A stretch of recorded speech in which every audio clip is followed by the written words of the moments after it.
खुलुमबाय लोगोफोर, दिनैनि गोदान रादाबाव नोंथांमोनखौ बरायबाय। नोंथांमोननि थाखाय गुसुं समनि गेजेराव लाबोबाय गोनांथार रादाब। अन्नानै रादाबखौ जोबजासे फारि नायलांदो। गिबि खौराङाव दङ, केन्सार बेरामजों नाख्रेबजानाय दुखुथिया नखराव एमएलए जयन्त बसुमतारिया खौरां लाहैदों।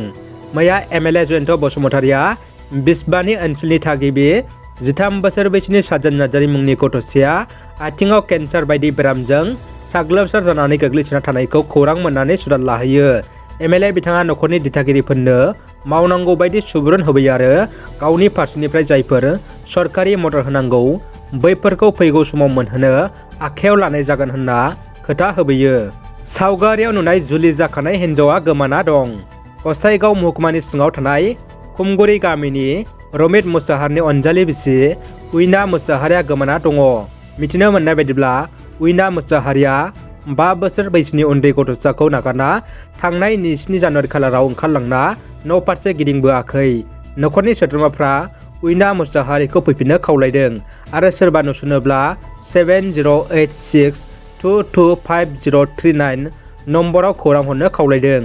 अदालगुरि दखरा एबसुआ एक्स एनडिएफबिआरनि दैदेनगिरि दि हारिमुनि सायाव फिनजाथाय होदों। दि हारिमुआ सासे सिखावसो आरो रां लुबैसुला। एबसुखौ सोंखारनायनि बिथाङा मोन्थाय गैया होनना।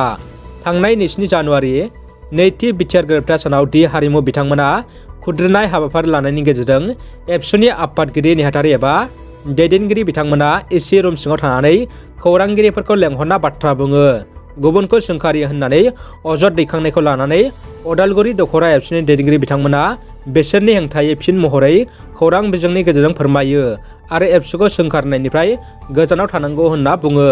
बिटिआरनि एम दावबायसा बर'आ एमजिएनरेगानि जोहै डिमाकुसि भिटिसिनि सिङावहाय दाब दाब जायगायाव मोनगु बायदि रोखोमनि खामानि मावफुंनो थाखाय अन्थाइ खाम्फा गायसनना खामानिखौ मावफुंना बेखेवना होयो। लोगोसे 15 फाइनेन्सनि जोहै मोनसे आबुङै लुफुंजानायखौ बिथाङा बेखेवना होयो। दानिया फैदो गुबुन मोनसे खौराङाव। जोबोद गोजोनथाव आरो बाख्नायथाव खौरां। इउटुब मुलुगाव बर' हारिनि गेजेराव गोदान रेकर्ड खालामनो हाबाय।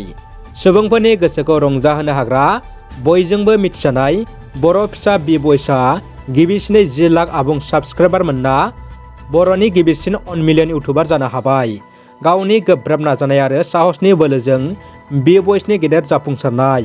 बिथांनि 10 लाख साबस्क्राइबार मोननायाव बिथांनि रोजा रोजा अनसायारिफ्रा बिथांनो साबायखर आरो गाहाम हामलायनाय बावहरदों। बर' हारिनि गेजेराव हिन्दी रावजों भिडिअ खालामना 10 लाख साबस्क्राइबार खालामनो हानाया जों बर' हारिनि थाखाय मोनसे गोजोनथाव रादाब बुंनो हायो। बर' हारिजों लोगोसे बि बयसआ दं मुलुगनाङै लाख लाख अनसायारि। बिथांनि भिडिअखौ लाख लाख सुबुंफ्रा नायो। जोंनिफ्रायबो बिथां बि बयसनिसिम गाहाम हामलायनायखौ बावहरनाय जाबाय। गोदान एबसु दानांगौनि गोनांथि गैया, बुंदों नेरसोन बर'आ। गोदान एबसु दानो नागिरनायाव एबसुआ मानो गिदों? एबसुआ गोरोन्थि मावदों नामा? सोंलु खालामदों बिथाङा आरो बुंबावदों, नुनायाव एबसुनि दैदेनगिरिफ्रा गुलाय गुजाय जादों। रन्जन दैमारिनि सायाव गबिन्द बसुमतारि बुंनाय बाथ्राया बिथा गैया। एनडिएफबिनि गायसनगिरि आफादगिरि आरो गावनि लोगोखौ गबिन्द बसुमतारिनि बुंनाय बाथ्राया दुखुनांथाव होनना बुंथिदों बिटिसिनि बारग' बुंथिगिरि नेरसोन बर'आ। बेरगाव जिल्ला बिपिएफनि मावथिफोरनि समायखिरा लानाय हाबाफारियाव बाहागो लानानै बारग' बिटिसि चिफ हाग्रामा महिलारनि बेरफ्रुसार बिबुंथि। एबसुआ आंखौ बोसोन होनो सोर? प्रमद बर'नि बाथ्रा बायदि आं सोलिग्रा नङा। उरखावगोरा ब्रह्मआ गावनि मासिखौ थि खालामना लाथों। 500 कौटि रांखौ जानायनिसो सानगासिनो होनना हाग्रामा महिलारा गोख्रों अजद होयो।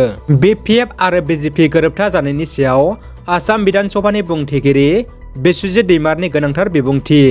बिथाङा बुंदों, बिपिएफ आरो बिजेपिनि सोमोन्दोआ आसाम बिधान सभानि एमएलएफोरनि गेजेरावल' जादों। राजखान्थिनि जेबो गोरोबथा जायाखै होनना बिथाङा रोखा बुंथियो। दानिया फैदो जोबथा खौराङाव। तामुलपुर महकुमानि आबाद मावखुलियाव गोनांथार जथुम। जथुमाव नुजाथियो 28 नं तामुलपुर बिधान सभानि एमएलए जलेन दैमारिया। मख'नो गोनांदि आसाम सोरखारा आबादारिफोरनि माइ बायनो थिरांथा लानाय आरो माखासे ओनसोलफोराव सोरखारा लानाय बिथांखिफोरखौ नंखायसो होनना बांसावनायनि सायाव रोखा फोरमायो बिथाङा। रादाबा एसेनोसै लोगोफोर। रादाबखौ जोबजासे नायनायनि थाखाय गासैनिसिमबो साबायखर। अन्नानै भिडिअखौ लाइक, कमेन्ट, शेयार खालाम। लोगोसे चेनेलाव गोदानै फैदोंब्ला साबस्क्राइब खालामनो गुरै खावलायबाय।